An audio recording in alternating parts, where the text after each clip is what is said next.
কার্যক্রম নিষিদ্ধ ওই যে মাফিয়া বাহিনী আওয়ামী লীগের কিছু অপতৎপরতা লক্ষ্য করা যাচ্ছে।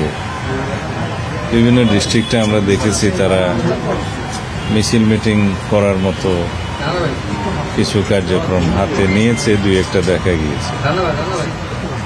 তাতে করে আমাদের মনে হয়েছে তারা হয়তো একটা অস্থিরতা সৃষ্টির পায় তারা করলেও করতে পারে। এই বিবেচনায় আমরা আমাদের সমস্ত বাহিনীগুলোকে সতর্ক থাকার জন্য নির্দেশনা দিয়েছি, যা সবসময় থাকে। তার বাইরে আমরা আজকে থেকে 30 তারিখ পর্যন্ত আমাদের সেনা সদস্যদেরকে আবার ইনএইড টু সিভিল পাওয়ার আমরা আইন মোতাবেক এই Dhaka metro, Chittagong metro, Narayanganj, Gazipur metro এবং এর বাইরে দুটো জেলা তাতে আমরা ডিপ্লয় করেছি, যাতে যে কোনো রকমের অপতৎপরতা অ্যাড্রেস করা যায় ইনএইড টু সিভিল পাওয়ার। এইটুকুই। মাননীয় মন্ত্রী, যেখানে পুলিশকে সরকার আরো পুলিশের প্রতি যে অনাস্থা তৈরি হয়েছে, সাধারণ মানুষের আস্থায় নিতে যাচ্ছে, সেখানে সেনাবাহিনী তুলে দেওয়ার প্রক্রিয়া শুরু হয়, আবার 6 জেলায় সেনা মোতায়েনের সিদ্ধান্ত। এখানে আস্থা অনাস্থার প্রশ্ন আসে কেন?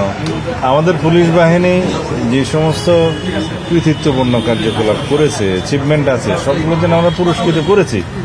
দুই একটা জায়গায় যেখানে একটু শৃঙ্খলাপন্থী কর্মকাণ্ড করেছে তাদেরকে আমরা পানিশ করেছি। এইখানে আস্থাহীনতার তো কোনো বিষয় নেই। আমরা সবসময় প্রয়োজনীয় ক্ষেত্রে ইনএইড টু সিভিল পাওয়ার, মাঝে মধ্যে বিজিবিকে আনি, মাঝে মধ্যে সেনা সদস্যদেরকে আমরা নিয়োগ করি। এটা ইজ রুটিন ওয়ার্ক। মাননীয় মন্ত্রী, 5 জুন থেকে তো সেনাবাহিনী ধাপে ধাপে তুলিতে এখন, আর সেই ক্ষেত্রে যখন এইরকম একটা সময় আবার নতুন করে 6 জেলায় সেনাবাহিনী মোতায়েন, পুলিশ কি পারত না? এইটা গত 15 তারিখে সারা বাংলাদেশ থেকে সেনা সদস্যদেরকে প্রত্যাহার করা হয়েছে, যারা দীর্ঘ প্রায় 1.5 বছর যাবৎ মাঠে ছিল, ইন্টারিম গভর্নমেন্টের সময় ছিল। কিন্তু আমরা নির্বাচিত সরকার আসার পরে আমরা যত শীঘ্র সম্ভব তাদেরকে মাঠ থেকে প্রত্যাহার করেছি, প্রত্যাহার করা হয়েছে। কিন্তু এখন যেটা আমরা কয়েকটা জায়গায় ডিপ্লয় করতে যাচ্ছি সেটার সাথে ওই পরিস্থিতির কোনো মিল নাই। এটা ইনএইড টু সিভিল পাওয়ার। সেটা কি পুলিশকে সহযোগিতা করবে? হ্যাঁ, ইনএইড টু সিভিল পাওয়ার উইথ ম্যাজিস্ট্রেশন।